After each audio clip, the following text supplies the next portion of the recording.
Hello everyone, this is Tim, and it's another foggy morning in southwestern Pennsylvania. So I figured I'd walk around and show you guys some different background.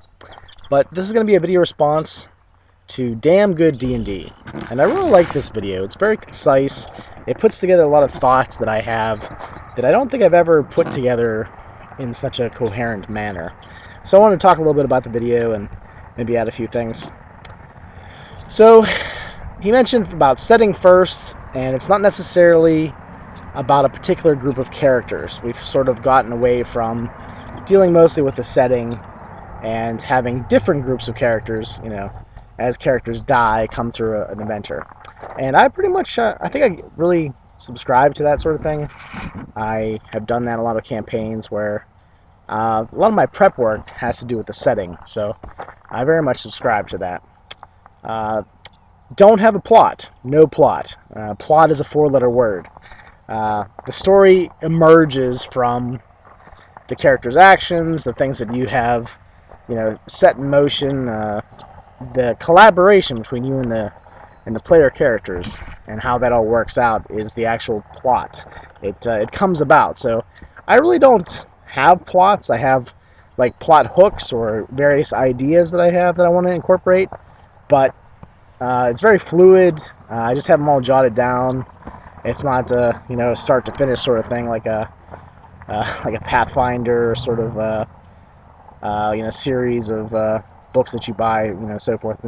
Adventure Pass. I don't really run that sort of thing. Don't worry about character death. This is something we've talked a little bit on this channel before about lethality and how people have different opinions on that. But for a D&D game with lots of adventure and danger, I think you need that, and I've talked about that before, but Clint also mentioned that as well. You can play new characters in the setting. It's not necessarily about your character. It's about the setting and your group, how you get through things, if you survive, and if your character dies, that's just the end of their story. It's just that's their ending. That's what happens. That's what came about. That's what emerged from you playing and rolling dice and dealing with Lady Luck. Sometimes she deals you a bad hand. Don't fudge the dice. Roll them out in the open. This way the GM can be surprised too, and I very much like to be surprised as a GM. And on a different note on that thing, I've talked about that too. When it comes to dice, only roll them when you want a random result. If you don't want a random result, don't roll the dice. It's that simple. We talked a lot about sandbox play. He mentioned Keep on the Borderlands, and I actually ran a 16-hour one-shot of that, and I got it all accomplished. And I really liked it. I talked a little bit about that idea too, about having a town and a big dungeon or a couple dungeons nearby. It doesn't have to be more complicated than that. It can have a very simple premise, and more complicated stories can emerge from that, especially if you have proactive characters and players. You can pick your setting and make your own. Doesn't really matter what edition you pick. Just sort of do these simple things and play and have a little bit of trial and error and see what happens. But I like the idea that Clint put forward, that it doesn't have to be very complicated. I think we overcomplicate things sometimes, and as GMs we prep too much. There's a lot of things that a random table can produce that hours of prep work. Basically, you don't need to do that. You roll on a random table, and that gives you ideas and fuel to fill that session with cool stuff. He talked about having a list of bounties of criminals and things like that. And I've never really done a list of bounties, and that makes a lot of sense, I think, especially if you're a group of adventurers. So that's one thing that I picked up from him. Set the players loose in the setting and see where they go, and go with the flow as as you, the GM, because wherever they go, you have to show them what the consequences of their actions are, or what they see, and it can be a lot of fun to see what the players are interested in.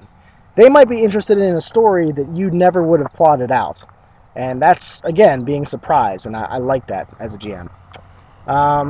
Let's see here. You aren't writing a novel, as he says, but if you do these sorts of things, you can have a fun and exciting game, and you're going to enjoy yourself, and that's basically the bottom line. I would add to some of these things, steal ideas from your players. Even if you have these cool ideas of your own, if you're listening to them and they come up with something that's 10 times more cool, take that idea and run with it. And the players will be excited that they figured it out when actually, you're stealing from them. But don't ever tell them that. That'll kind of take some of the magic away. Flesh out some NPCs, but don't shove them down the player characters' throats. Don't keep talking about them when they don't care about them. Players have a tendency to be interested in NPCs that you've improved. They have, some homeless guy on the corner of McCarthy and 6th Street that they really are into, and they want to talk to this guy all the time. This is some throwaway character that you just came up with on the fly, but that's the most interesting guy to them. So roll with the punches, see where the player characters go, see what they're into, what things motivate them to keep adventuring. Yeah, those are some just suggestions that I would add to Clint's video. If you check down below, I'll put a link down to Clint's video, and John O'Connor and Juice734 both did video responses, and they have some good ideas as well. But I think when it comes to D&D, we just tend to complicate things. It doesn't have to be so damn complicated. You have a very simple premise, and when you give that simple premise to the characters and the players, it'll add complexity as it goes. It'll build up session after session, and you don't really need to worry and stress so much. And don't beat yourself up. I have a tendency to do that as well. Be willing to make mistakes. Be willing to learn from those mistakes, and I'm sure you're gonna have a good D&D game. If you have any ideas for running a good D&D game, just post them below, and I'll be looking forward to any comments and likes and responses and what have you associated with that. But yeah, it's a foggy day in Pennsylvania. Looks like shadows of Estron back there. All right, thanks.